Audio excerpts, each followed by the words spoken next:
बिस्मिल्लाहिर्रहमानिर्रहीम, अस्सलामुअलैकुम। Welcome to Alhamd dynamic world. मैं हूं आपका केमिस्ट्री टीचर और आज हम एंटी टेस्ट केमिस्ट्री में चैप्टर नंबर 4 का थर्ड वीडियो लेक्चर स्टार्ट करते हैं, जो कि है प्रॉपर्टीज़ ऑफ लिक्विड्स। वैसे तो प्रॉपर्टीज़ बहुत ज़्यादा है लिक्विड की, लेकिन इस चैप्टर में मैं अपने सिलेबस कंटेंट के मुताबिक 3 प्रॉपर्टीज़ को एक्सप्लेन करूंगा: evaporation, vapour pressure and boiling point.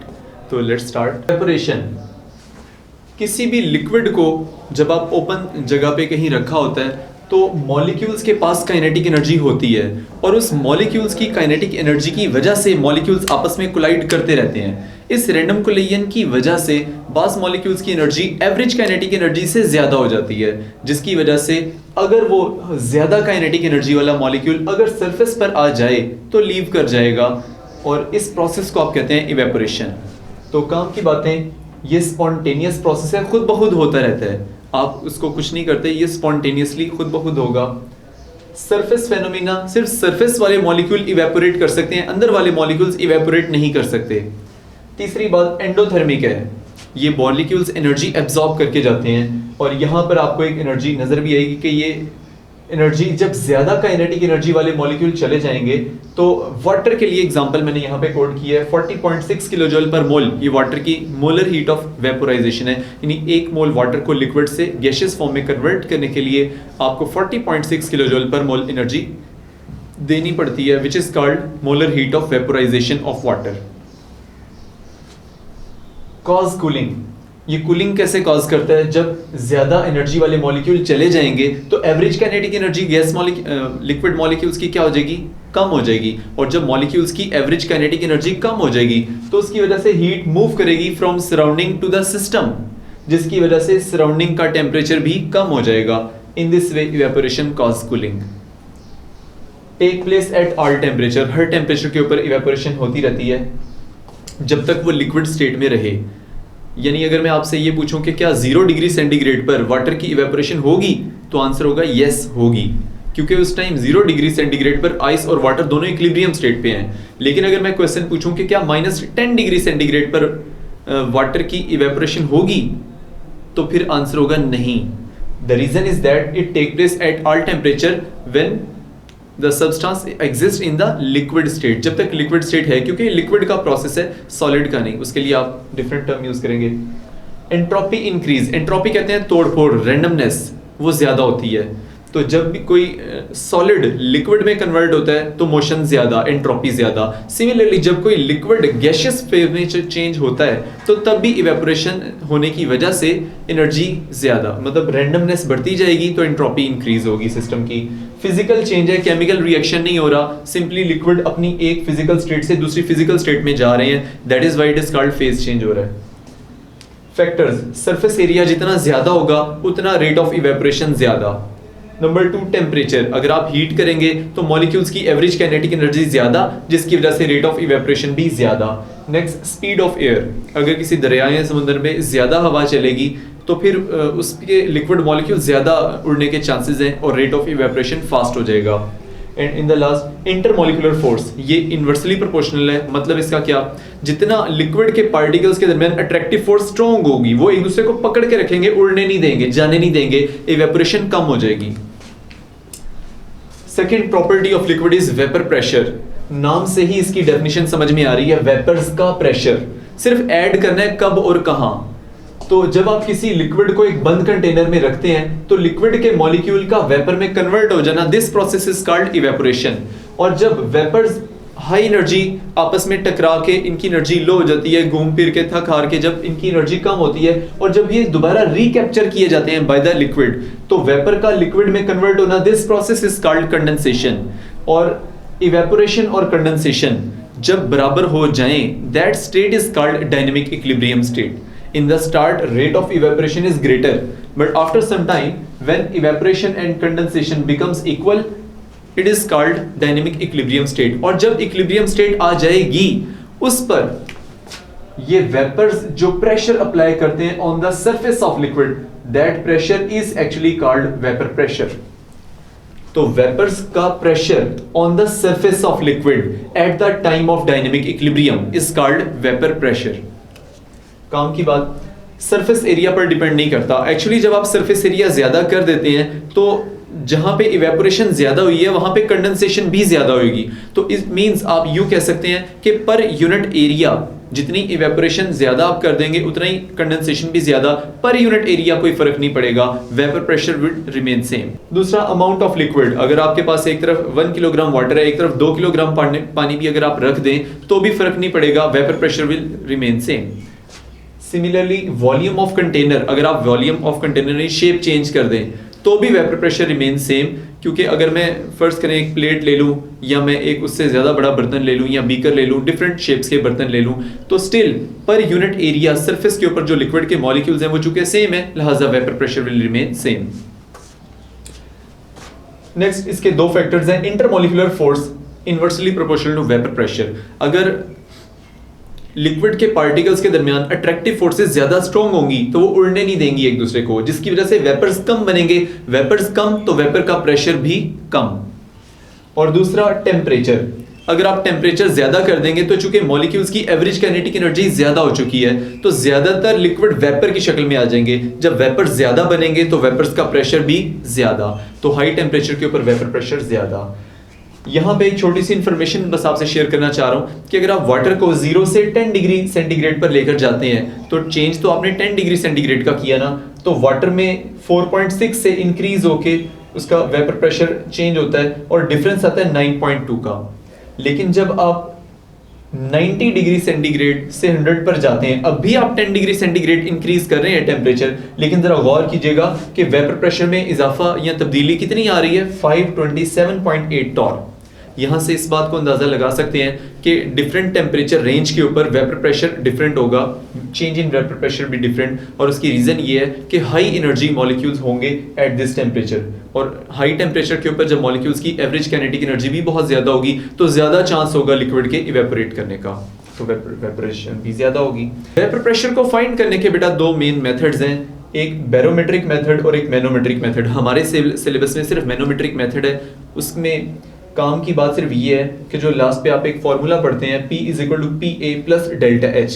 इसमें P is called vapor pressure of a liquid and PA is called atmospheric pressure, where delta H is called difference between the height of mercury in both limbs of the manometer। और इस फॉर्मूले में value put करके आप किसी भी liquid की vapour pressure की वैल्यू कैलकुलेट कर सकते हैं। हमारा third point property of liquid में बॉइलिंग पॉइंट। बॉइलिंग पॉइंट है क्या? फर्ज करें ये आपके पास एक लिक्विड एक कंटेनर के अंदर पड़ा हुआ है, अगर मैं इसको हीट करने लग जाऊं तो हीट करने से क्या होगा, मॉलिक्यूल्स की एवरेज काइनेटिक एनर्जी ज्यादा होगी, और जब एनर्जी ज्यादा तो मॉलिक्यूल्स का टेम्परेचर भी ज्यादा, और जब टेम्परेचर ज्यादा तो उनका वेपर प्रेशर भी ज्यादा, और वेपर प्रेशर ज्यादा होते होते अगर एक्सटर्नल प्रेशर के बराबर हो जाए जो कि 760 टॉर है, अगर इसके बराबर हो जाए तो that temperature is called boiling point temperature. ये टेम्परेचर आपका बॉइलिंग पॉइंट टेम्परेचर कहलाएगा। सो बॉइलिंग पॉइंट एक टेम्परेचर का नाम है, वो टेम्परेचर जिसके ऊपर लिक्विड का वेपर प्रेशर और एक्सटर्नल प्रेशर दोनों बराबर हो जाएं, that temperature is called boiling point temperature. लेकिन इसी लिक्विड को अगर आप मजीद हीट करते जाएं, इवन आफ्टर बॉइलिंग, फर्ज करें पानी है आपके पास और वो हीट हो गया और हीट करते करते बॉइल भी कर दिया, आफ्टर बॉइलिंग अगर आप हीट देते हैं तो क्या प्रोसेस होता है अंदर? एक्चुअली मजीद हीट करने पर जब पानी का टेम्परेचर 100 डिग्री हो गया है, अगर आप उसको मजीद बॉइल करते हैं, मजीद हीट करते हैं, तो ऐसा नहीं होगा कि 101 या 102 हो जाए। अगर एक्सटर्नल प्रेशर अगर सेम है, कांस्टेंट है, तो उस केस में टेम्परेचर मजीद ज्यादा नहीं होगा। अगर टेम्परेचर ज्यादा नहीं हो रहा तो ये एक्स्ट्रा हीट जा कहां रही है? एक्चुअली ये एक्स्ट्रा हीट अट्रैक्टिव फोर्सेस को ब्रेक करने के काम आती है, जो कि वाटर के दरमियान हाइड्रोजन बॉन्डिंग की शक्ल में है। और जब यहां से अट्रैक्टिव फोर्स टूटेगी तो यहां पे इस जगह पे एक वैक्यूम सा क्रिएट होगा जो कि इस मॉलिक्यूल को उछाल के बाहर फेंकेगा और बबलिंग स्टार्ट हो जाएगी।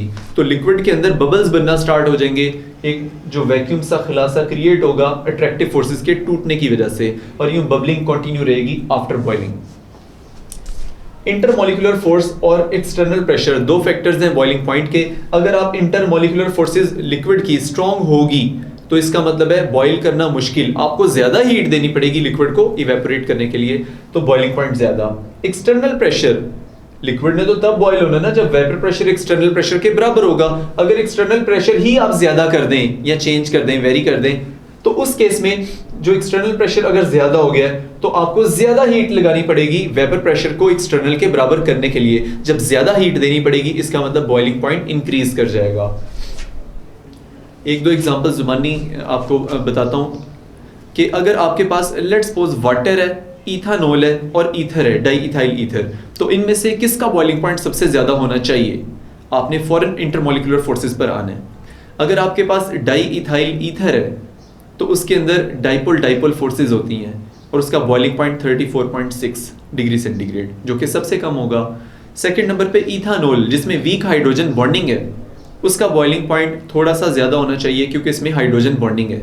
तो इथानॉल का बॉइलिंग पॉइंट 78.5 डिग्री सेंटीग्रेड, जबकि वाटर जिसके अंदर इंतहाई स्ट्रॉन्ग किस्म की हाइड्रोजन बॉन्डिंग है उसका बॉइलिंग पॉइंट सबसे ज्यादा होना चाहिए, that is 100 degree centigrade. Next, water के केस में आपको अगर डिफरेंट प्लेसेस मिल जाएं तो इन डिफरेंट प्लेसेस के ऊपर एक्सटर्नल प्रेशर चेंज होता रहेगा और जब एक्सटर्नल प्रेशर चेंज तो फिर बॉइलिंग पॉइंट भी चेंज होगा।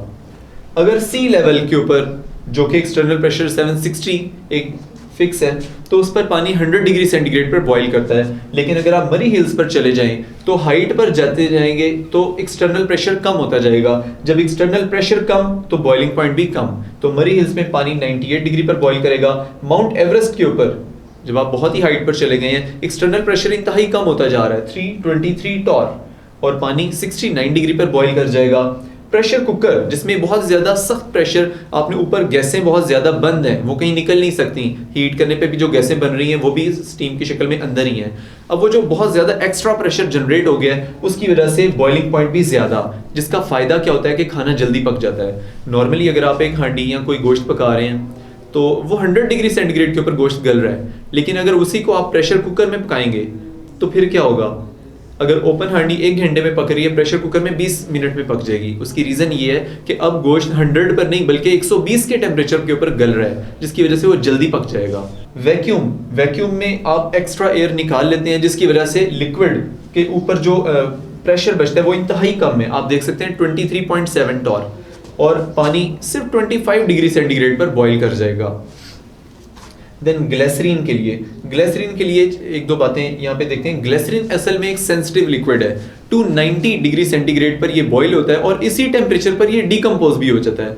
यानी अगर आपने किसी मिक्सचर के अंदर जिसमें ग्लिसरीन भी है, आपने उसको डिस्टिल करना है, सेपरेट करना है, तो फिर अगर आप उसको हीट करना शुरू करेंगे तो 290 पर बॉईल करवा के आप अलग करते हैं ना डिस्टिलेशन के अंदर। तो अगर आप इसको बॉईल करना चाहें और ये डिकम्पोज हो जाए तो फिर तो फायदा ही नहीं, डिस्टिलेशन तो हो ही नहीं सकी, वो तो डिकम्पोजिशन हो गई। इसका मतलब है कि ये तरीका नाकाम लग रहा है। तो बॉइलिंग पॉइंट में चेंज करके ना एक्सटर्नल प्रेशर को आप इस हल ढूंढ सकते हैं। तो नॉर्मली 760 का अगर एक्सटर्नल प्रेशर हो तो ग्लिसरीन 290 पर बॉईल करती है, लेकिन इस पर डिकम्पोज हो जाती है। और अगर आप वैक्यूम अप्लाई कर दें तो एक्सटर्नल प्रेशर इंतहाई कम करने की वजह से अब बॉइलिंग पॉइंट भी कम होकर 210 टॉर रह जाएगा। वैसे एक्चुअल में तो ये 120 की वैल्यू होती है, लेकिन आप अपनी बुक वाली वैल्यू को फोकस करें 210, और फिर ये डिस्टिल हो जाएगा आसानी से। जी, एट द एंड कुछ एमसीक्यूज प्रैक्टिस करते हैं। इन्हीं 3 टॉपिक्स के अंदर से कुछ एमसीक्यूज मैंने निकाले हैं, उनको जरा डिस्कस करते हैं। पहला क्वेश्चन मेरा आपसे ये है कि जी मिनिमम वेपर प्रेशर किसका होगा? इसके लिए आप इंटरमोलिकुलर फोर्सेस को ज़हन में ला सकते हैं कि ये नॉन पोलर है, simple London force, benzene non polar है, London force, CH Cl3 slightly polar आ गया, ठीक है, डाइपोल डाइपोल फोर्सेस, लेकिन वाटर हाइड्रोजन बॉन्डिंग। तो स्ट्रॉन्ग इंटरमोलिकुलर फोर्सेस की वजह से आपने डेल्टा आंसर को चूज करना है। चूंकि इसका बॉइलिंग पॉइंट ज्यादा तो इसका वेपर प्रेशर सबसे कम। तो स्ट्रॉन्ग, जितनी इंटरमोलिकुलर फोर्सेस स्ट्रॉन्ग होती हैं वो पार्टिकल को उड़ने नहीं देंगी, वेपर्स कम बनेंगे तो वेपर प्रेशर भी कम। तो मिनिमम वेपर प्रेशर होगा डेल्टा ऑप्शन वाटर का। सेकंड एमसीक्यू को देखते हैं। मैक्सिमम वेपर प्रेशर फाइंड करना है एट इट्स बॉइलिंग पॉइंट।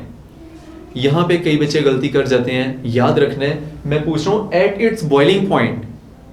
आपने अब लिक्विड को नहीं देखना, जो मर्जी लिक्विड हो वो कब बॉइल करता है, जब वेपर प्रेशर एक्सटर्नल प्रेशर दोनों बराबर हो जाएंगे। तो अगर मैक्सिमम वेपर प्रेशर फाइंड करना है तो बॉइलिंग पॉइंट के ऊपर नॉर्मल कंडीशन में कोई भी लिक्विड हो, जब बॉइलिंग पॉइंट आएगा किसी भी लिक्विड का, जब बॉइलिंग पॉइंट आएगा तो उस टाइम उसका वेपर प्रेशर किसके बराबर होगा? यहां पे बताया था एक्सटर्नल प्रेशर के बराबर होगा। तो इट मींस जब सबका बॉइलिंग पॉइंट आ गया है तो इस टाइम हर लिक्विड का जो वेपर प्रेशर है वो एक्सटर्नल प्रेशर यानी 760 टॉर 760 टॉर 760 टॉर हर एक का वेपर प्रेशर अपने बॉइलिंग पॉइंट पर एक्सटर्नल प्रेशर के बराबर होगा। तो इट मींस सब का वेपर प्रेशर एग्जैक्टली सेम होगा। Delta answer is right. Next question की तरफ मूव करते हैं। मिनिमम वेपर प्रेशर किसका होगा? तो आपके पास चार ऑप्शंस हैं, वाटर, CCl4, ग्लिसरॉल या मरकरी। यहाँ पे भी काफ़ी बच्चे गलती कर जाते हैं। आपकी बुक में पेज नंबर 90 में जहाँ मैनोमेट्रिक मेथड के ऊपर एक टेबल दिया हुआ है साइड पर, उसी टेबल में से मैंने चारों ऑप्शंस निकाली हैं और वहीं से मैं एक डेटाबेस MCQs आपसे पूछना चाह रहा हूँ जिसको अभी स्टडी करते हैं। वाटर, इसमें नो डाउट हाइड्रोजन बॉन्डिंग है लेकिन CCl4 हाइड्रोजन बॉन्डिंग नहीं है, ठीक है। ग्लिसरॉल, अगर दो एडजेसेंट कार्बन के ऊपर 2 OH होते वो ग्लाइकोल होता है। यहाँ 3 एडजेसेंट कार्बन है और 3 OH हैं, तो यहाँ पे तो 3 OH ग्रुप हैं जो कि 3 हाइड्रोजन बॉन्ड बना रहे हैं। तो यहाँ पे हाइड्रोजन बॉन्डिंग सबसे ज्यादा है। और ये मरकरी जो सिल्वर वो आप थर्मामीटर जो होता है उसके अंदर जहाँ यूज करते हैं वो मरकरी है, तो मोल्टन मेटल है, लिक्विड मेटल है। तो इन दोनों का अगर आप कंपैरिजन डेटे के लिहाज से करें तो आंसर आएगा चार्ली। और रीजन अगर आप देखते हैं इसकी कि ग्लिसरॉल इसका वेपर प्रेशर 0.00016 और इसका 0.012। तो टेक्स्ट बुक में टेबल के अंदर जो वैल्यूज हैं उनको कंपैरिजन करके आपको अच्छे से अंदाजा हो रहा है कि वेपर प्रेशर इन टॉर वो किसके बराबर है, इसके 0.00016 टॉर। तो ग्लिसरॉल का वेपर प्रेशर सबसे कम होगा। और अगर इसी MCQs में एक छोटी सी टेक्निकल बात आपसे शेयर करूं कि इसी MCQs को अगर यूं पूछ लिया जाता कि मैक्सिमम बॉइलिंग पॉइंट किसका होगा, तो देखने में यही लगता है कि जितना वेपर प्रेशर कम उतना बॉइलिंग पॉइंट ज्यादा। तो अगर मैं इसी क्वेश्चन को यूं पूछ लेता कि मैक्सिमम बॉइलिंग पॉइंट, तो फिर आंसर होता मरकरी।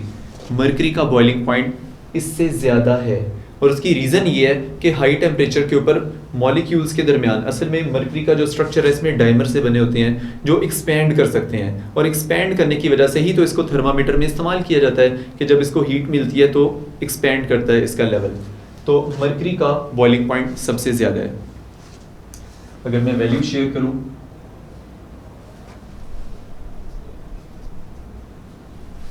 तो ग्लिसरॉल का बॉइलिंग पॉइंट है 290,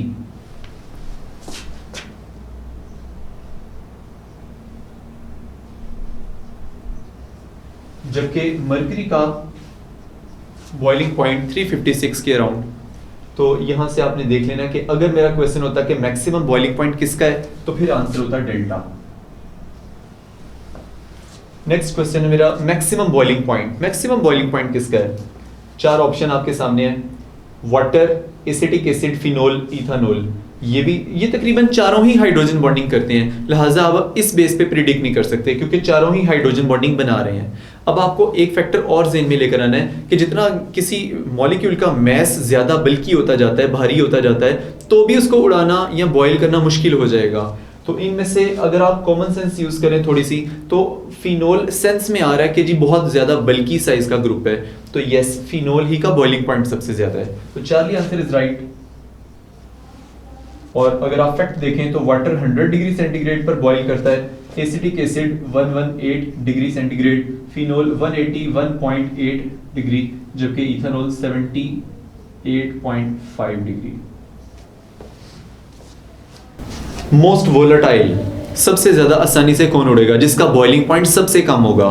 तो बॉइलिंग पॉइंट की बेस पर आपको आइडिया कि HF का बॉइलिंग पॉइंट सबसे ज्यादा है, तो लीस्ट वोलेटाइल अगर आता तो आंसर अल्फा होता। यानी अगर आपसे पूछा जाता कि who is the least volatile, तो फिर आंसर होता HF। सिमिलरली इसी क्वेश्चन को यूं भी पूछा जा सकता था, which has minimum boiling point. तो मिनिमम बॉइलिंग पॉइंट अगर आपसे क्वेश्चन पूछ लिया जाए तो भी आंसर बीटा ही, क्योंकि जिसका बॉइलिंग पॉइंट सबसे कम होता है वही तो सबसे आसानी से लीव कर सकता है। और इनके बॉइलिंग पॉइंट्स की वैल्यूज भी जरा देखते हैं। इनके बॉइलिंग पॉइंट की वैल्यूज आपके सामने HF 19.5 और बाकी सबका नेगेटिव में, तो HCl का बॉइलिंग पॉइंट सबसे कम है -85 के round, which is not boiling point of water. इनमें से कौन सा वाटर का बॉइलिंग पॉइंट नहीं है? तो एक्चुअली अगर आप इनकी वैल्यूज़ को देखें तो सारी डिफरेंट सी वैल्यूज़ आपको नज़र आ रही हैं, तो आपको लगेगा शायद अजीब सा MCQs है। एक्चुअली बेटा एक फैक्ट आपने याद रखना है कि कोई भी लिक्विड अगर बॉईल कर रहे हैं आप, तो उसका बॉइलिंग पॉइंट हमेशा क्रिटिकल टेम्परेचर से कम ही हो सकता है, कभी भी क्रिटिकल टेम्परेचर से ज़्यादा नहीं हो सकता बॉइलिंग पॉइंट किसी भी लिक्विड का। तो वाटर का क्रिटिकल टेम्परेचर क्या है? Critical temperature value of water, उसके अकॉर्डिंग आप आसानी से अंदाजा लगाएंगे कि 374 के अराउंड है। इट मींस कि 400 कभी भी वाटर का बॉइलिंग पॉइंट नहीं हो सकता, एक्सटर्नल प्रेशर जितना मर्जी लगा लें। सो डेल्टा, ये पानी का बॉइलिंग पॉइंट नहीं हो सकता, बाकी तमाम ऑप्शंस पॉसिबल हैं। यहाँ तक हम लोगों ने इस वीडियो क्लिप में प्रॉपर्टीज ऑफ लिक्विड्स को कंप्लीट किया। नेक्स्ट लेक्चर में इंशाल्लाह energetics of phase changes start करेंगे। अल्लाह हाफिज़।